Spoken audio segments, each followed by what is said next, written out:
Bismillahirrahmanirrahim. Assalamualaikum warahmatullahi wabarakatuh. Alhamdulillahi rabbil alamin. Asyhadu an la ilaha illallah dahu la syarikalah. Wa asyhadu anna Muhammadan abduhu wa rasuluh. Allahumma salli wa sallim wa barik ala Muhammad wa ala ali Muhammad. Kama sallaita ala Ibrahim wa ala ali Ibrahim. Wa barik ala Muhammad wa ala ali Muhammad. Kama barakta ala Ibrahim wa ala ali Ibrahim fil alamin innaka Hamidum Majid. Sahabat mahkota hati dimanapun Anda berada, salam bertemu kembali. Semoga kiranya Allah Subhanahu wa Ta'ala senantiasa memberikan pertolongannya sehingga kita semangat di dalam berjuang. Ya, termasuk Anda mungkin yang Anda saat-saat sekarang ini sedang melakukan sesuatu amalan, misalnya istighfar. Dan itu mudah kita yakin betapa besar hikmah kemuliaan dalam orang yang mau banyak beristighfar. Di antaranya Allah akan berikan rezeki dan Allah akan mendatangkan perlindungannya kepada orang yang banyak beristighfar. Yang intinya juga Allah akan ampunkan kesalahan-kesalahannya.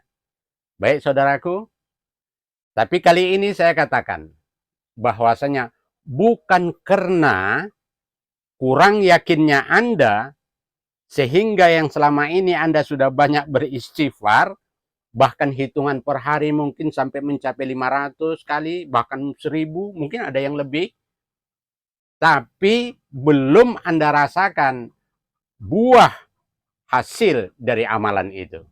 Baik, saya berharap Anda mau mengikuti video ini hingga akhir agar Anda mengerti apa yang saya maksud.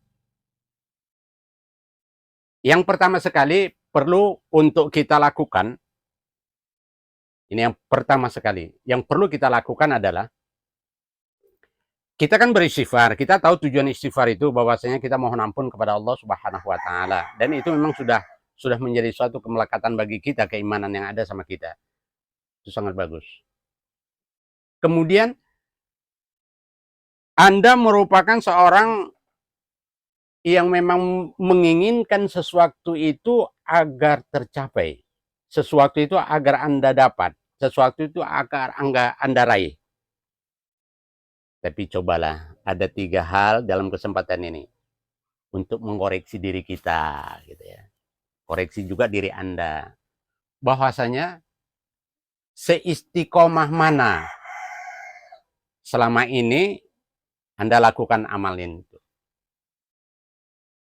Sedalam mana sehingga dengan hal-hal yang kita inginkan itu, ketika memang kita sudah tata sedemikian rupa, ya, kita tetap istiqomah, ya, kita konsisten, jangan kita mundurkan lagi, jangan kita surutkan lagi. Tapi kalau memang kita mampu, kita tingkatkan. Setidaknya jangan sampai kita turunkan. Maksud saya gini, saudaraku. Contoh, misalnya Anda melakukan amalan itu 1 hari 1 malam, misalnya 1000. Anda lakukan selesai sholat apa? Apakah selama ini selesai sholat fardu subuh misalnya? Itu yang saya maksud. Ya. Apakah selama ini Anda lakukan setelah selesai sholat fardu isya misalnya?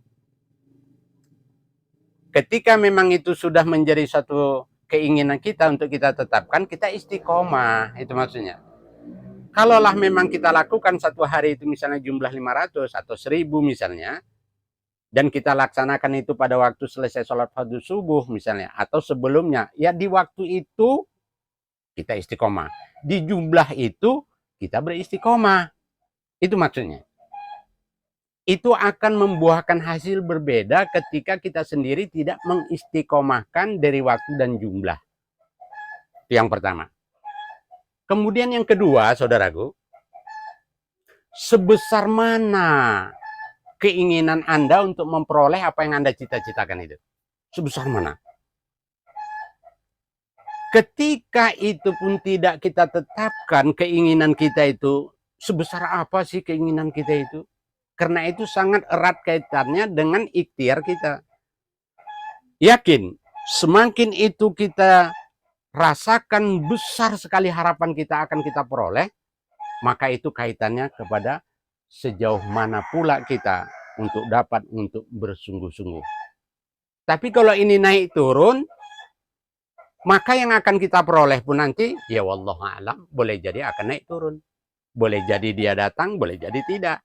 Jadi yang saya maksud, sebesar mana ya keinginan kita untuk meraih cita-cita kita itu harus ditetapkan dulu.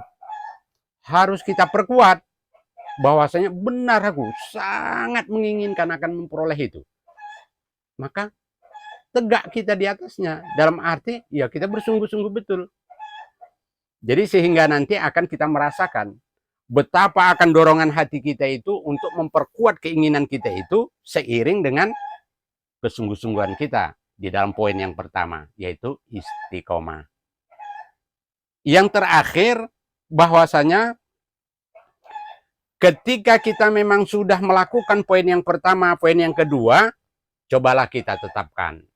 Ya, kesungguh-sungguhan kita itu dengan wujud nyata, tetap kita memperjuangkan untuk menyisihkan waktu, menepati atau menentukan sekaligus mengamalkan pada poin yang pertama, yaitu manajemen waktu.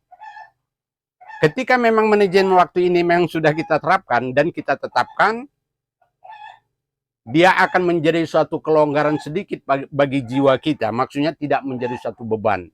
Kalau memang udah itu kita tetapkan, maka kita luangkanlah waktu dengan tujuan untuk mencapai atau meraih cita-cita itu.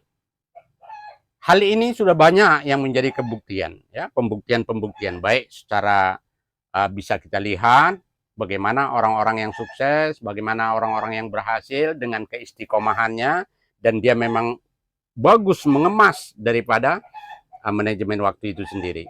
Jadi sehingga nanti kita juga pada gilirannya akan merasakan bagaimana nanti akan dapat berbuah nikmat daripada amalan yang kita baca. Wallahu a'lam bishawab. Semoga Anda, kita, dan semua akan dapat meraih cita-cita kita. Tapi ingat, sebesar mana kita berkeinginan untuk meraih itu. Terima kasih. Mohon maaf. Assalamualaikum warahmatullahi wabarakatuh.